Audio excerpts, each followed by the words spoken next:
Welcome back, everybody. Philosophy. Philosophy and philosophers have been some of the most beneficial things that humanity has ever been graced by. You know, it's my duty to protect and inform the people, so it's only fair that I explain to you what made me so motivational. Obviously, you know, I'm going to be explaining my philosophy, but, you know, we have to also, win Fortnite. The Fortnite challenge of today is winning off a lucky landing. Because if you think about it, lucky landing is, equals philosophy. 1 + 1 = 2.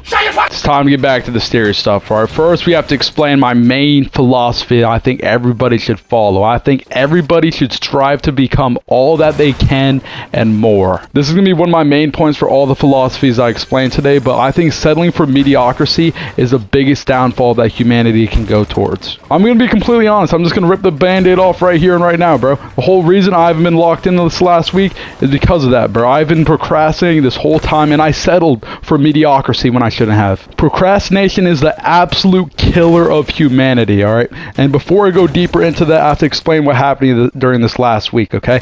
I procrastinated one time. One little time I said I was going to go ahead, do this project later.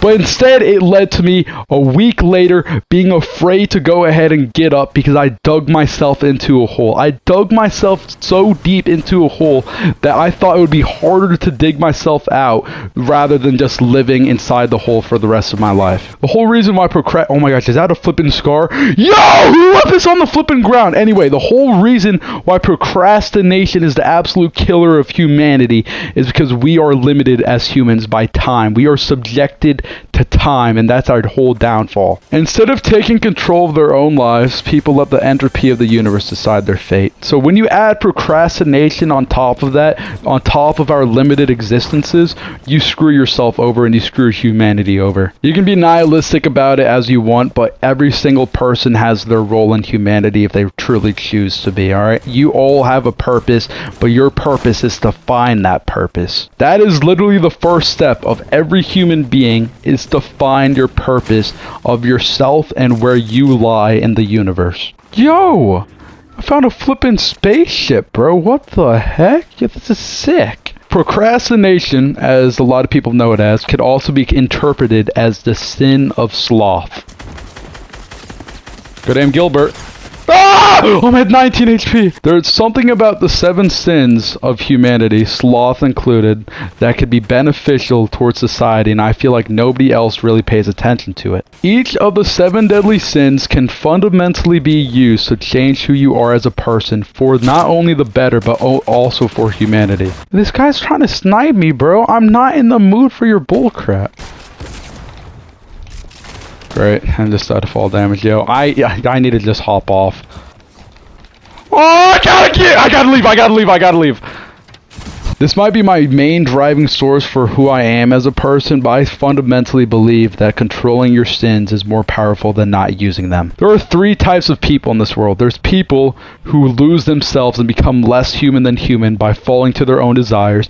There's people who don't have any desires and are just like flipping rocks, I'm not gonna even lie. And then there's people who learn to control their desires.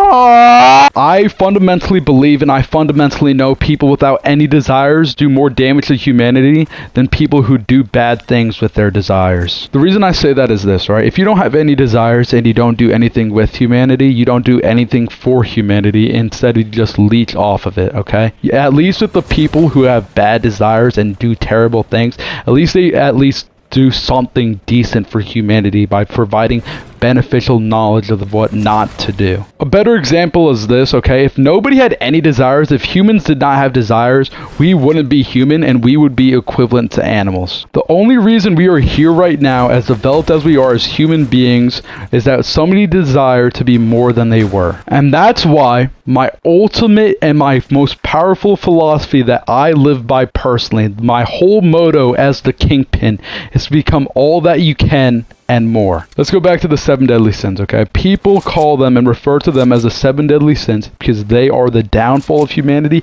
as much as they can be beneficial towards humanity. People are afraid that they'll lose themselves and they'll lose their humanity for giving into their desires. It's not about giving into their desires, it's about controlling their desires. Each one of the sins can be used to benefit who you are fundamentally as a person, and it would be like castrating yourself if you did not use them. I will give you a perfect example, probably one of the most infamous examples of humanity that you have seen at least once in your life, and it directly connects to the sin of lust. Somebody likes somebody, but they understand that fundamentally they are a chud that weighs 400 pounds that have no control over their life. So they go ahead, start eating healthy, and they go to the gym and make themselves better. That is direct proof how anybody can use any one of the sins to benefit themselves. The way that I do it and the way that I just told you about is motivation. Motivation is a powerful tool, and each one of the sins motivates people in different ways. That is exactly where people get lost though. People let themselves get motivated by the sins rather than shaping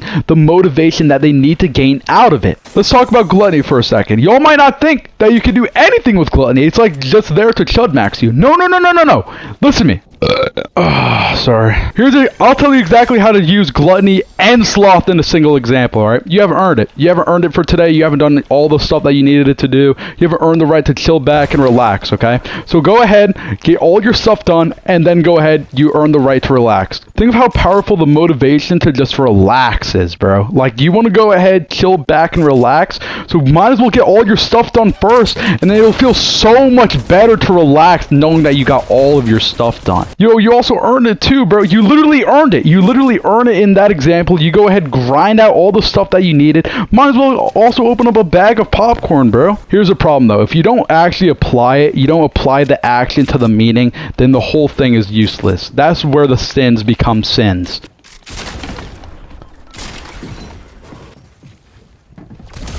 Oh, I just eliminated that. Yo, that guy's an idiot. What the heck? Free elo. I don't know where the last guy is. Look-y, kind of petrified. I'm not gonna lie. He's hiding in the trees, man. I don't know where the last guy is.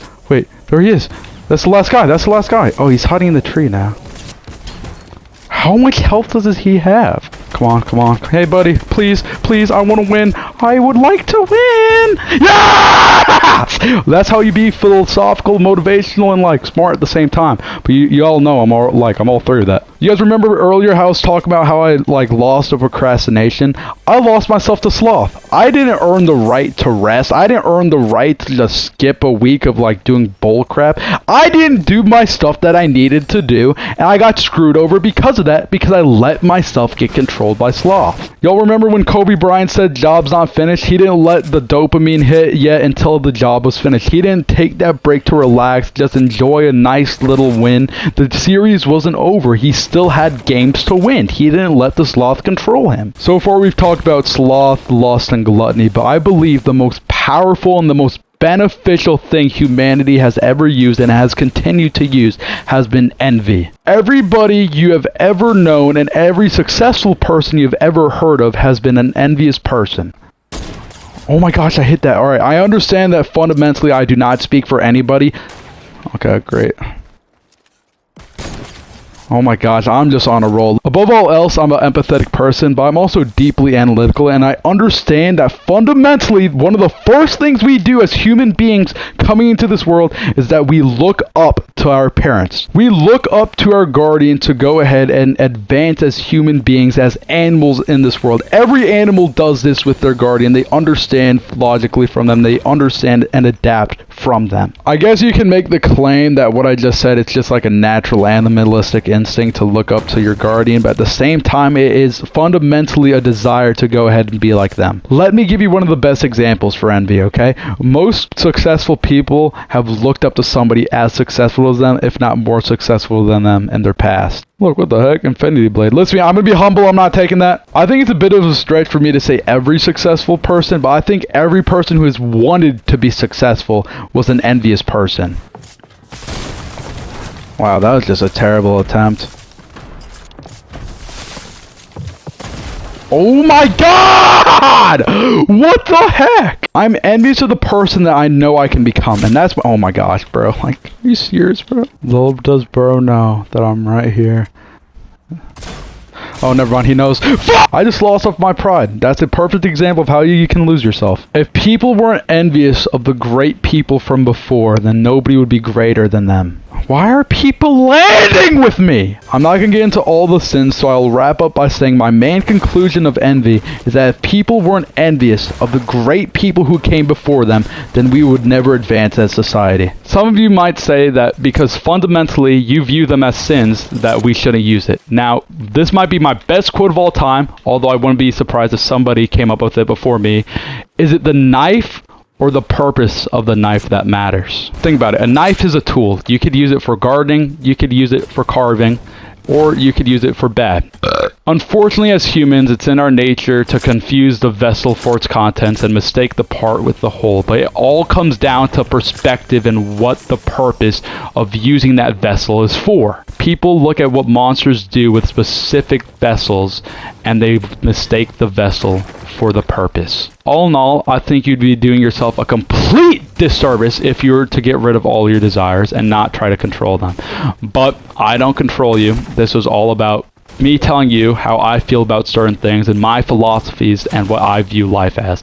And in my opinion, our duty as humans is to become all that we can and more. And that's going to be exactly what I do. And that's a vow I keep to myself. And that's a vow and a promise I promise you I will make. Yo, we were at Haunted Hills earlier. Don't forget I'm the horror of Haunted Hills for a reason. Oh, great. I'm getting sniped at, bro. Listen, my homeland is protecting me. I do not want to lose this game. I'm going to be humble. I'm going to be humble, hidden, and hard. Shout out to everybody who's still watching. Like, make sure you like, subscribe, share, follow, share these videos to your grandma. They might benefit her as much as they do you. No!